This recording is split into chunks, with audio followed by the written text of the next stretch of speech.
Hello students, how are you. उम्मीद है कि आप अच्छे होंगे और पढ़ाई पर भी ध्यान दे रहे होंगे। आज हम बात करेंगे surface area and volume. Class 9th में ये चैप्टर है, क्लास 8th में भी है, क्लास 10th में भी है, लेकिन क्लास 9th में कितना है उसकी हम बात करेंगे।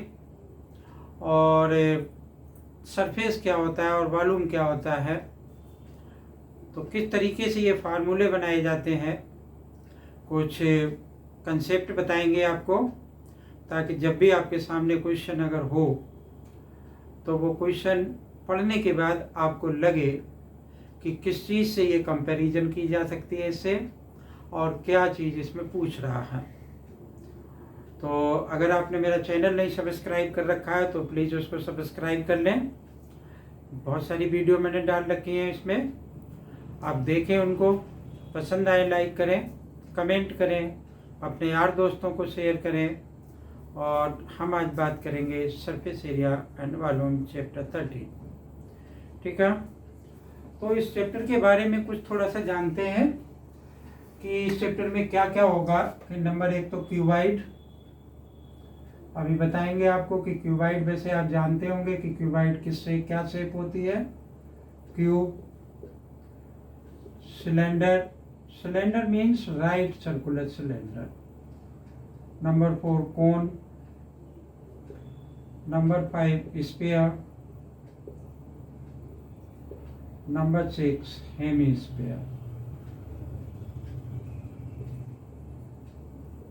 अब इनमें से कुछ एक चीजें आप क्लास 8 में पढ़े थे, और एक और होता है कि फ्रस्टम, जो कि क्लास 10th में आपको पढ़ने को मिलेगा। तो क्यूबाइड, देखो क्यूबाइड का वॉल्यूम निकालेंगे, सरफेस एरिया निकालेंगे, और उनसे कुछ डिराइव फार्मूले भी फाइंड आउट करेंगे। इसी तरीके का क्यूब का कि सरफेस एरिया क्या होगी, वॉल्यूम क्या होगा। सिलेंडर मीन्स हम बता रहे थे अभी आपको, राइट सर्कुलर सिलेंडर। कोन भी राइट सर्कुलर कोन हुआ करता है। स्फीयर क्या शेप होती है, हेमी स्फीयर की क्या शेप होती है। तो ये सब चीज़ें जो है, ये सारे जो भी हमें क्या होता है कि चारों तरफ इस टाइप के आर्टिकल्स दिखाई देते हैं, तो उन जब भी हम क्वेश्चन करते हैं तो उन आर्टिकल से हम उसको कंपेयर करने की पहली बात कोशिश करते हैं।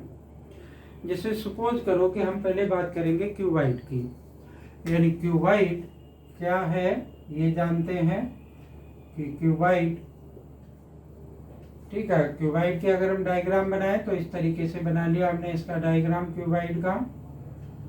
ये क्यूबाइड है, ज्वाइन कर दिया एज टू एज कॉर्नर्स इसके, ये एल हो गई, ये बी हो गई, और ये एच हो गई। ठीक है, तो अच्छा बच्चों देखो, जैसे कहीं पर भी अगर सरफेस एरिया लिखा हुआ है तो उसका मतलब क्या होगा कि टोटल सरफेस एरिया होगा। ठीक है, कर्व सरफेस एरिया लिखा हुआ या लेटरल सरफेस एरिया लिखा हुआ, that will be the different from the total surface area. तो हम आपको बताएंगे कि टोटल सरफेस एरिया क्या होता है, लेटरल सरफेस एरिया क्या होता है। तो देखो बच्चों क्या है कि जैसे क्यूबाइड लिखा हुआ है, कि मान लो कि हमने एक ये आर्टिकल ले रखा है कि ये किसके शेप में, क्यूबाइड के शेप में है। ये क्यूबाइड है, जनरली हमारे घर में जो रूम होते हैं वो भी क्यूबाइड शेप में हुआ करते हैं। तो आप देखें कि इसमें 6 फेसेस हैं, एक ये इसके अपोजिट साइड वाला, नीचे वाला इसके ऊपर वाला, इस साइड वाला और इस साइड वाला। तो इस तरीके से इसमें 6 फेसेस हुआ करते हैं।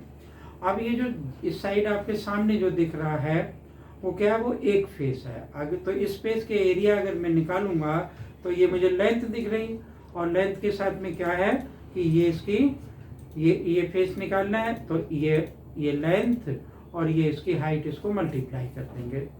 ऐसे ही अगर मान लो कि ये फेस था, दूसरा ये फेस इस तरीके से ले लिया, तो ये फेस ले लूंगा तो इसकी लेंथ हो गई, और ब्रेथ भी ले सकते हैं। तो हम ये छोटा सा डायग्राम है, छोटा सा आर्टिकल है। अगर हम अपने सॉरी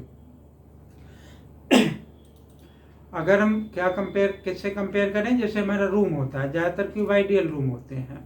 ठीक है, तो एक लेंथ होता है और एक ब्रेथ होती है, एक हाइट होती है उसमें।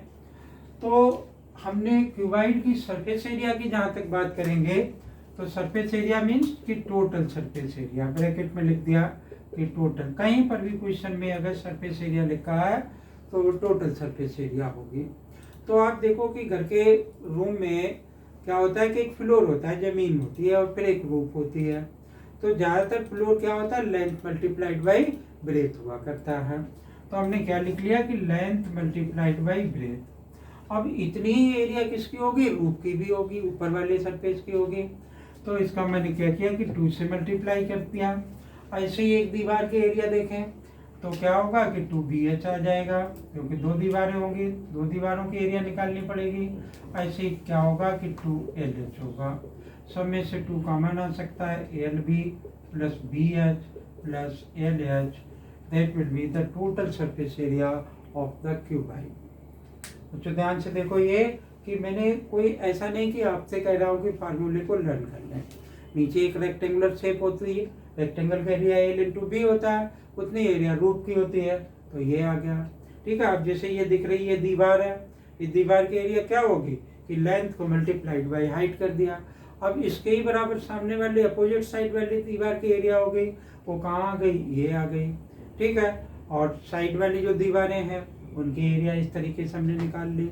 तो रेक्टेंगल की एरिया है, क्योंकि हमारी जो दीवारें हैं वो ज़्यादातर क्या है, रेक्टेंगुलर शेप में है, क्योंकि मैंने यहाँ पर क्यूबाइड कंसीडर कर रखा है। ओके, अब देखो कि एरिया ऑफ 4 वॉल्स यानी दीवारें होती हैं, तो एरिया ऑफ 4 वॉल्स, 4 दीवारों के एरिया कैसे निकालेंगे हम। दीवारों में बच्चों क्या होगा, एक रूफ नहीं होगा, एक टॉप नहीं होगा, वो फ्लोर नहीं होगा और रूफ नहीं होगा। तो क्या पार्ट नहीं होगा, ये वाला पार्ट नहीं होगा, ये बचा रहेगा। तो मैंने इसको लिख लिया कि 2BH और 2LH। इसमें से क्या कॉमन आ गया, 2H कॉमन आ गया। तो B प्लस L लिख सकता हूँ, या मैं लर्न करने में आसानी के लिए क्या लिख सकता हूँ, L प्लस B लिख सकता हूँ, ठीक है ना। तो अब ये एरिया 4 वॉल्स हो गई। अब किसी क्वेश्चन में पूछा जाता है कि area to be white walls, मतलब कितने पार्ट पे एरिया वाइट वॉल्स होगी। तो देखो फ्लोर पर वाइट वॉल्स नहीं होगा। तो अच्छा बच्चों, एक बात और यहाँ पर कि एरिया 4 वॉल्स को हम LSA भी कहते हैं, लेटरल सरफेस एरिया। ओके, अब हमने एक और फार्मूला लिखा कि area to be white walls, area to be white walls, मतलब जहाँ पर वाइट वॉश होना है, इज इक्वल टू किस पे नहीं वाइट वॉश होगा, फ्लोर पर नहीं होगा, मतलब चारों दीवारों पर होगा और रूफ पर होगा। तो चारों दीवारों पे एरिया हमने लिख लिया 2H L प्लस B, और प्लस में क्या लिख लिया, LB लिख लिया। LB मतलब जितना भी फ्लोर होगा उतनी रूफ होगी। तो मैंने फ्लोर पे तो एरिया जो है उस पर वाइट वॉश होना नहीं, टॉप पे होना है, तो वो मैंने क्या किया कि उसको इसमें प्लस कर दिया। फिर बच्चों क्या आया कि वॉल्यूम क्या होता है क्यूबाइड का, तो वॉल्यूम लिख लिया। बच्चों वॉल्यूम किसी भी चीज का area base multiplied by height हुआ करता है। तो एरिया बेस क्या है, रेक्टेंगल है, नीचे फ्लोर रेक्टेंगल है, तो LB को मैं किससे मल्टीप्लाई कर दूं, हाइट से मल्टीप्लाई कर दूं, तो LBH हो गया। अब देखो एक बात और ध्यान देने की है कि जब तक हम एरिया में रहे तो आप देखो कि हमेशा 2 साइडें मल्टीप्लाई हुई, हमेशा 2 साइडें मल्टीप्लाई हुई। तो मान लो कि एक लेंथ 2 सेंटीमीटर है और ब्रेथ 1 सेंटीमीटर है, तो हमने एरिया निकालनी है, तो 2 मल्टीप्लाइड बाई 1 ये हुआ 2 सेंटीमीटर। अब देखो इसका भी सेंटीमीटर और इसका भी सेंटीमीटर, उसको हम मल्टीप्लाई करेंगे तो क्या हो जाएगा, स्क्वायर हो जाएगा। अगर मीटर होता तो यहाँ पे मीटर स्क्वायर हो जाता, ठीक है ना। ये बात समझ में आई होगी। और ये क्यूबाइड से रिलेटेड वो फार्मूले हैं जिनको कि आपने यूज करना है। Watch the video and copy it, then come to the next cube.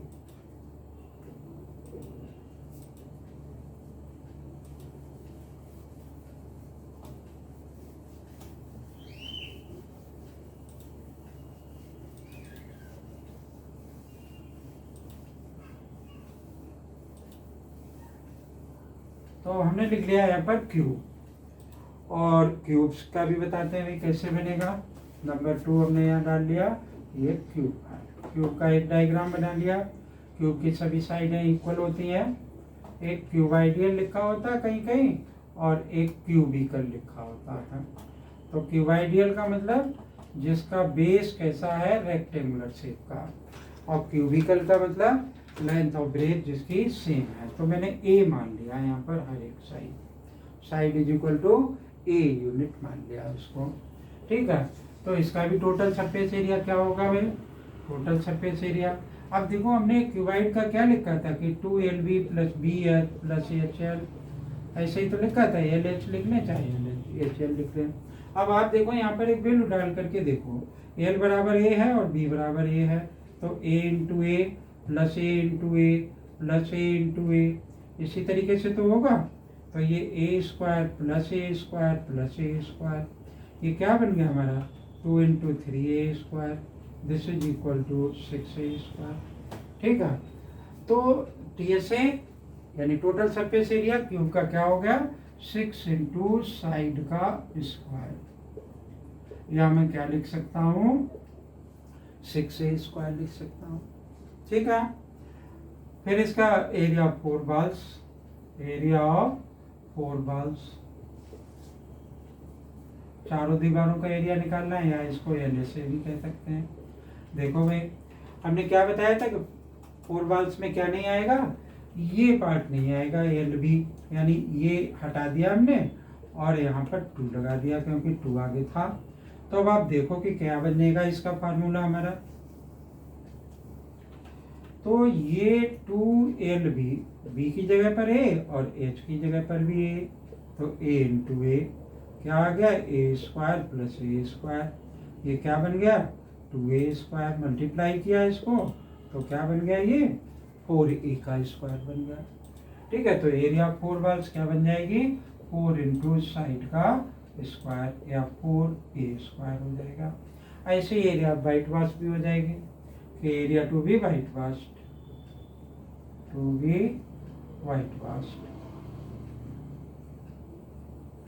Is equal to 5 × side का स्क्वायर। ठीक है, फिर वॉल्यूम क्या होता है, वॉल्यूम हमने आपको बताया area of base multiplied by height, यानी साइड का क्यूब हो गया।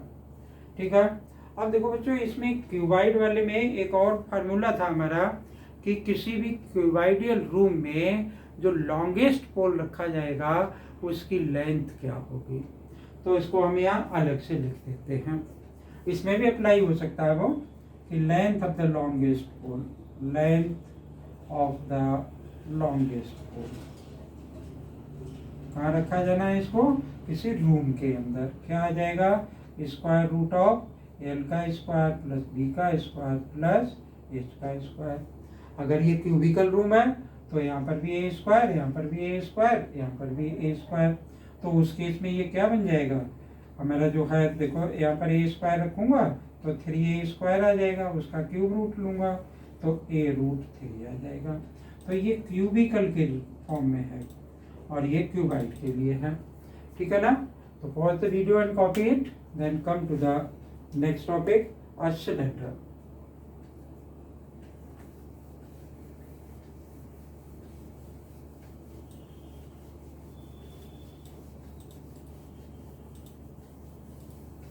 सिलेंडर की बात करेंगे बच्चों तो हम क्या लिखेंगे उसमें, राइट सर्कुलर सिलेंडर।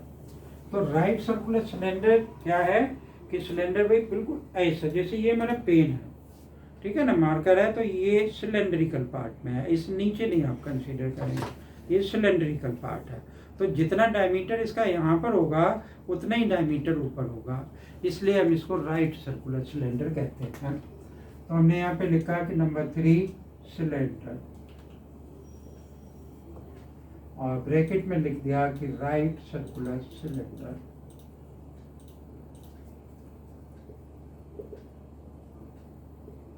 ठीक है, एक सिलेंडर बना लिया।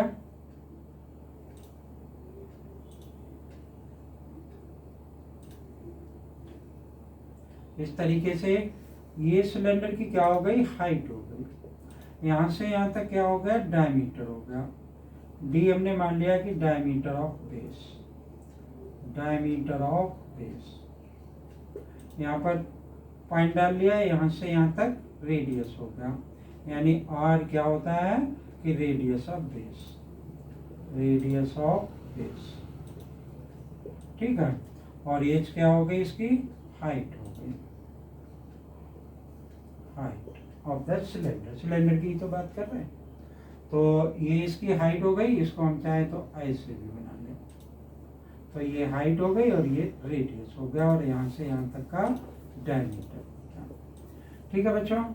तो देखो सिलेंडर जो है, मान लो कि हमने एक सिलेंडर ड्रॉ किया। वैसे तो सिलेंड्रिकल बहुत सारे ऑब्जेक्ट्स दिखाई देते हैं, हमने इस तरीके से सिलेंडर बनाया। तो इसमें एक कर्व सरफेस एरिया, एक टोटल सरफेस एरिया, दो चीज़ें होंगी। तो ये इस तरीके से हमने एक सिलेंडर बनाया, ठीक है। सिलेंडर सभी के घरों में होते हैं। गिलास देख लो, कुछ गिलास सिलेंड्रिकल होते हैं, कुछ फ्रस्टम के शेप में होते हैं। आजकल जो बकेट्स होती हैं वो भी सिलेंड्रिकल ज़्यादातर आती है, फ्रस्टम शेप में कम आती हैं। तो इस तरीके से ये सिलेंडर बन गया, ठीक है। तो ये वाला जो पार्ट है इसको हम क्या कहेंगे, कर्व सरफेस कहेंगे।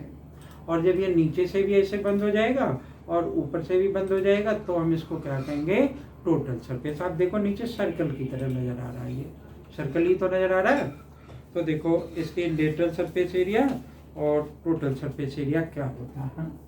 तो यहाँ मैंने लिखा सबसे पहले CSA, CSA means curve surface area, इसको LSA भी कहते हैं, यानी लेटरल सरफेस एरिया। कैसे निकाली जाती है ये, कि इसका फार्मूला होता है सरकमफ्रेंस 2πRH। ये निकल करके कहाँ से आया, जैसे आपने देखा बेंगल से, ठीक है। अगर एक बेंगल से और इस तरीके से अगर आप रखते गए ऊपर, तो आपको क्या लगेगा कि एक सिलेंड्रिकल शेप बच जाएगा, ठीक है ना। तो जो कर्व सरफेस एरिया है ये बेसिकली ड्राइव्ड कहाँ से है, ये ड्राइव्ड वहीं से है, बेंगल से ड्राइव्ड है, यानी circumference of base multiplied by height. उसको भी लिख लेते हैं कि वो भी फार्मूला है, कि कहीं कहीं लिखा होगा कि circumference of base multiplied by height. ये हमारा क्या होता है, CSA हुआ करता है सिलेंडर का। अच्छा एक बात देखो बच्चों, कि रेडियस बराबर क्या होता है, कि डायमीटर का आधा, या डायमीटर कितना होगा, 2r होगा, ठीक है। तो सरकमफ्रेंस ऑफ ए बेस, अब ये तो हमारा क्या हो गया, कर्व सरफेस एरिया हो गया। TSA क्या होता है, यानी टोटल सरफेस एरिया क्या होता है। तो टोटल सरफेस एरिया, मान लो जैसे ये पेन है, तो ये वाला सरफेस हमने कर्व सरफेस बताया, और इधर से भी ऐसे बंद कर दिया इसको, ऊपर से भी बंद कर दिया, तो ये क्या बन जाएगा, हमारा TSA बन जाएगा। तो उसमें एक तो ये आएगा 2πRH, और दो सर्कल्स बने हुए दो एंड्स पे, तो एक सर्कल का एरिया πr², तो दो का 2πr² हो गया। इसमें से क्या कॉमन आ जाएगा, 2πr कॉमन आ जाएगा, H प्लस R बन जाएगा, ठीक है। यूनिट वही रहेगी, सेंटीमीटर स्क्वायर या फिर मीटर स्क्वायर। वॉल्यूम क्या हुआ करता है इसका, कि volume is equal to, volume इसका होता है कि area base multiplied by height, area of base multiplied by height, ठीक है। तो एरिया बेस हमारा क्या होता है, सर्कल जैसा होता है, तो πr², हाइट h होती है, तो क्या हो गया ये πr²h, ठीक है। अब एक बात तो ये बच्चों, दूसरी बात क्या है कि एक सिलेंडर के अंदर एक और सिलेंडर, एक हॉलो सिलेंडर बनाया, और फिर वो पूछ रहा है कि इसका टोटल सरफेस एरिया बताओ। तो या तो वो इसमें थिकनेस देगा, ठीक है। अगर थिकनेस नहीं देगा तो इनर कर्व सरफेस एरिया और आउटर कर्व सरफेस एरिया निकाल लेंगे और उनको ऐड कर देंगे, वो टोटल सरफेस एरिया हो जाएगी, ठीक है। अगर मान लो कि वो सिलेंडर हॉलो है और उसमें थिकनेस भी है, जैसे कि मान लो कि हम बुक को बेंड कर लें या कोई कापी बेंड करके आपको बताएं, मान लो ये है, ये कापी मैंने इस तरीके से बेंड किया, अब देखो ये सिलेंडर जैसा लग रहा है, सिलेंडर है ना। अब इसमें ये थिकनेस भी है, तो अगर वो मेरे से पूछ रहा है कि find the whole surface area, तो आपको inner curve surface, outer curve surface plus ये जो दो सर्कल्स हैं, इसमें एक तो बाहर तक का रेडियस आ जाएगा, एक अंदर तक का रेडियस आ जाएगा, तो इसकी भी तो एरिया मुझे चाहिए होगी, ये वाले भी तो एरिया चाहिए होगी, तो ये क्या होगा πr² माइनस πr², तो इतना इधर भी है ऐसे इस साइड भी है, तो और हम उसमें ऐड कर देंगे। तो जहाँ पर क्वेश्चन आएगा वहाँ पर हम उसको एक्सप्लेनेशन कर देंगे। वैसे हम लिख देते हैं यहाँ पर कि क्या हो जाएगा कि whole surface area of a hollow cylinder if thickness is given. If thickness is given, ठीक है। क्या होगा होल सरफेस एरिया कि जो हमारा आउटर कर्व सरफेस है यानी outer CSA plus inner CSA plus में क्या आएगा 2 पाई और कैपिटल R का स्क्वायर माइनस स्मॉल r का स्क्वायर, ठीक है ना। तो ये जहाँ कहीं पर भी आएगा क्वेश्चन में आता है, मेरे पास मालूम है, तो हम वहाँ पर इसको फिर से एक्सप्लेन कर देंगे, ठीक है। Watch the video and copy it, then come to the next one, a कोन।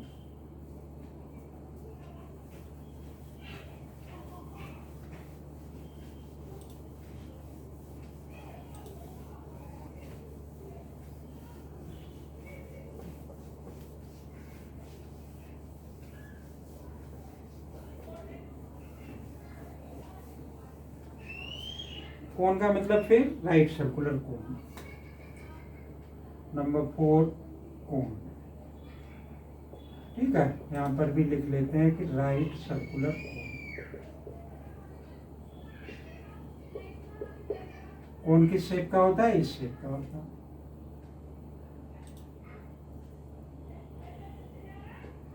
यहाँ से ये इसकी हाइट हो गई, ये इसका रेडियस होगा और इसको स्लैंट हाइट कहते हैं। आर क्या है? Radius of base, radius of base. H क्या है? हाइट, और एल क्या है? स्लैंट हाइट, ठीक है। एल, अब देखो ये एक राइट एंगल ट्रायंगल है, डी डायमीटर होता है, जानते ही है, और पाई यूज करते हैं। पाई की वैल्यू क्या होती है? Pi is equal to 22/7। ये आई कहाँ से? पाई इज एक्चुअली में क्या होता है? It is the ratio of the circumference of the base to the diameter of the circle. It is the ratio of the circumference to the diameter of the circle, ठीक है। तो देखो slant height ये हुआ। तो मैं क्या बता रहा था आपको कि ये एक राइट एंगल ट्रायंगल है। अगर ये हमारा एच है और ये आर है और ये एल है, इनमें से कोई भी दो चीजें दे रखी हैं तो तीसरी आसानी से निकल सकती है। तो ज्यादातर क्वेश्चंस में क्या होता है, पाइथागोरस थ्योरम इस ट्रायंगल में लगा दे, एल पूछा जाता है। तो एल स्क्वायर बराबर क्या होगा? एच स्क्वायर प्लस का आर स्क्वायर। एल बराबर किसके आ जाएगा? एच का स्क्वायर प्लस आर का स्क्वायर, ठीक है ना। तो एल इस तरीके से निकल आएगा। फिर इसका CSA होता है भाई कर्व सरफेस एरिया, या इसको LSA भी कहते हैं, लेटरल सरफेस एरिया, ठीक है। ये किसके बराबर है? पाई आर एल, जिसको कि हम प्रैक्टिकली निकाल सकते हैं। इससे इस कोण को एक जगह से काटेंगे, खोलेंगे, छोटे छोटे 5 पीसेस में कन्वर्ट करेंगे, एक रेक्टेंगल बनाएंगे और तब ये एरिया निकल करके आएगा। फिर TSA इसका क्या होगा कि जैसे मान लो कि ये पेन की टिप है, तो ये कुछ कॉनिकल लग रही है, ठीक है, और नीचे की तरफ ये बंद है, तो नीचे एक सर्कल जैसा होगा, तो उसकी भी एरिया जब हम इस पे प्लस कर देंगे तो वो TSA आ जाएगा। यानी TSA बराबर हमारा क्या हो गया कि pi R L plus pi R का स्क्वायर, ठीक है। पाई आर कॉमन ले लिया, इसमें क्या आ जाएगा? एल प्लस आर आ जाएगा।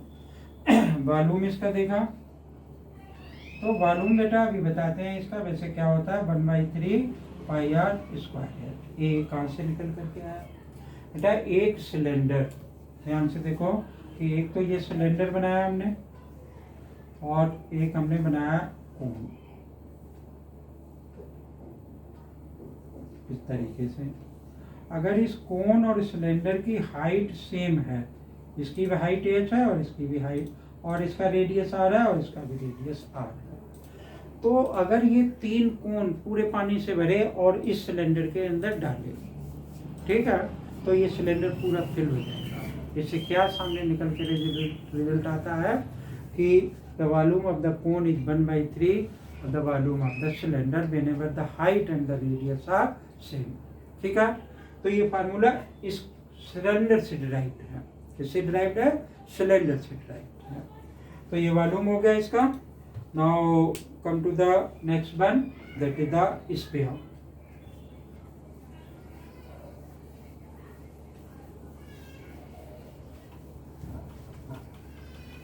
तो अगर ये फार्मूले आपको क्लियर हो गए तो आप किसी आर्टिकल से, क्वेश्चन में जो भी आर्टिकल दे रखा होगा उससे कंपेयर कर पाओगे, और कंपेयर करने के बाद क्या होगा कि आप पता कर पाओगे कि ये क्वेश्चन क्या पूछ रहा है हमसे। इसलिए ये मैं बता रहा हूँ आपको। ये आ गया मेरा स्फीयर, ठीक है। अब स्फीयर, एक तो ये स्फीयर बना। अब आप कहेंगे सर कि ऐसा तो सर्कल भी होता है। तो स्फीयर, ये स्फीयर है, ये बॉल है, ये एक स्फेरिकल बॉल है, ये स्फीयर है, ठीक है। यानी ये जो स्फीयर है वो एक 3D डायग्राम है, जिसमें लेंथ, ब्रेथ और हाइट मान सकते हैं आप। 3 साइडें मल्टीप्लाई होंगी, ठीक है। और जो मेरा सर्कल होता है वो क्या होता है? एक 2D डायग्राम हुआ करता है। तो इसको स्फीयर के फॉर्म में लाने के लिए हमने ये मान लिया, ये हमारा सेंटर से जो पास है वो ये डायमीटर है इसका, ठीक है। और आधा उसका क्या हो जाएगा? रेडियस हो जाएगा। इसका TSA और CSA दोनों एक ही होते हैं। CSA और TSA दोनों एक ही होते हैं। वो क्या होते हैं? 4 पाई r का स्क्वायर, ठीक है। और इसका एक वॉल्यूम हुआ, वो वॉल्यूम क्या होता है कि volume is equal to 4/3 pi r का क्यूब। अब आप सोच सकते हो कि ये कहाँ से आया होगा, कैसे आया होगा? तो ये एक एक्टिविटी से प्रूफ किया गया है कि इसका जो TSA होगा वो इसके इक्वल होगा, ठीक है। कैसे प्रूफ किया गया? एक शॉर्ट में हम आपको हिंट देते हैं कि जैसे ये बॉल है, आप इसको सेंटर से काट दो, 2 अलग अलग पीसेस में रख दो। उसके से तो जैसे एक वाटरमेलन है, बीच में से काट दिया, बिल्कुल सेंटर में एक पिन लगा दो, और उस पिन से फिर क्या है कि पूरा जो ऊपर दिख रहा है उस पर एक धागा लपेटते जाओ, ठीक है। तो ऐसे धागा लपेटोगे, तो धागा लपेटने के बाद फिर आप उसको जोड़ दो, जोड़ने के बाद पूरे पे से धागा लपेटो। तो वो जो धागे की जो लेंथ होगी, जब 4 बार अंदर वाला भर दोगे तो ये पूरा स्पेयर भी भर जाएगा, ठीक है। तो हमने जान लिया कि एरिया उसकी इतनी होगी इससे। तो वो एक एक्टिविटी का प्रूफ है। अच्छा, ये मालूम हो गया। फिर क्या आ गया हमारा नंबर 6 पे? एक हेमी स्पेयर, हेमी स्पेयर, ठीक है। हेमी स्पेयर जैसे कि बाउल हो गया इस तरीके से, ये रेडियस हो गया इसका। तो इसका CSA और TSA दोनों अलग अलग होते हैं। CSA जैसे कि हमारा एक राउंड वाला वाटरमेलन है, और उसको आपने क्या किया? बीच में से काट दिया। काटने के बाद क्या किया कि बीच वाला सारा पार्ट खा गए, जो हम लोग खाते हैं रेड वाला, वो हमने खा लिया। तो बाहर वाला जो सरफेस रह गया, यानी ये वाली जो सरफेस रह गई, इसको हम क्या कहते हैं? CSA कहते हैं। और ये इसके आधे के बराबर होती है, यानी 2 पाई r²। फिर इसका TSA क्या होता है कि ऊपर जो सर्कल जैसा बना हुआ है वो भी भरा हुआ है, मतलब वाटरमेलन अभी खाया नहीं है, तो काट के रखा। तो आप देखो ऊपर भी एक सर्कल जैसा दिखाई देगा, वो इसमें और प्लस कर देंगे तो 2 पाई r² प्लस एक और पाई r², 3 पाई r² हो गया।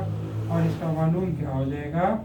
इसका वॉल्यूम हो जाएगा इसका आधा, यानी 2/3 पाई r का क्यूब, ठीक है ना। तो ये थे कुछ फार्मूले। इनसे बहुत सारे ड्राइव्ड फार्मूले आते हैं क्लास 10th में, मतलब 2 चीज़ें उसने जोड़ दी। जैसे ये एक हेमी स्पेयर है, इसके ऊपर एक कोन लगा दिया, जैसे वो नहीं होता लट्टू हुआ करता, बच्चे घुमाया करते हैं, तो ऐसे ऊपर लगा दिया, ठीक है। या क्या हुआ कि नीचे सिलेंडर बना दिया, ऊपर कोन लगा दिया, जैसे हमारा सर्कस का टेंट हुआ करता है। तो इस तरीके से बहुत सारे इन फार्मूलों से ड्राइव फार्मूले हमारे पास सामने आएंगे, जो कि क्लास 10th में करेंगे, क्योंकि 9th में ज़्यादातर क्या है कि सीधे सीधे फार्मूलों से क्वेश्चंस हैं। Watch the video and copy it. और मुझे उम्मीद है कि आपको ये वीडियो पसंद आएगी। अगर पसंद आए तो आप इसको लाइक करें, कमेंट करें, अपने यार दोस्तों को शेयर करें। Thank you. जय हिंद।